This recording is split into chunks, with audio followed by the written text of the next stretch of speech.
Also, God brings weakness into our lives to make us more relatable. You ever been in a group and everyone's like, oh, me and all my opinions and all my books that I read and how smart I am and oh, I once heard this, blah, blah, blah. And then somebody else says, I'm falling apart. I was abused. I was molested. I'm doing drugs. I want to start drinking. I want to look at this thing that I know I shouldn't.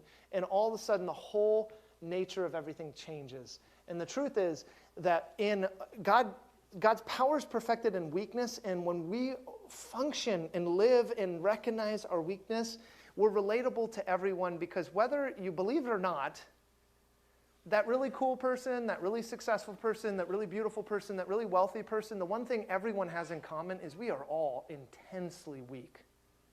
We have all suffered. And so when we begin to be open about our weakness, we're strong, we're relatable. And also one last thing, there's power in weakness because we become increasingly more gentle. One of the things that I have always blown away by is those who have suffered the most that I have met personally are the gentlest and the patientest and the most merciful. God uses our weaknesses. His power is perfected in our weaknesses. They transform us. And if you think, I can't do this, you need to know that your weaknesses don't hinder you, they help you. Our weaknesses don't fail us, they qualify us. Weakness is not fatal to the gospel, it is essential. We have to recognize, we have to come to the end of ourselves and call out to Him. I can't save myself, I can't change myself, I can't make myself better. But you're a PhD. But you make, 6 figures. But look at the success you've had.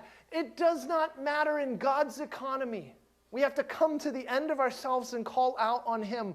When we are weak, then He is strong. And so Paul says, therefore, I will boast all the more gladly of my weaknesses so that the power of Christ may rest upon me. Since this is never going away, since this will be in my way for the rest of my life, here is what I'm going to do. I am going to own this. If God has chosen this for me, I'm going to own it. I'm going to glory in it. I'm going to roll around in it. I'm not going to ignore it or deny it or minimize it or run from it or hide it.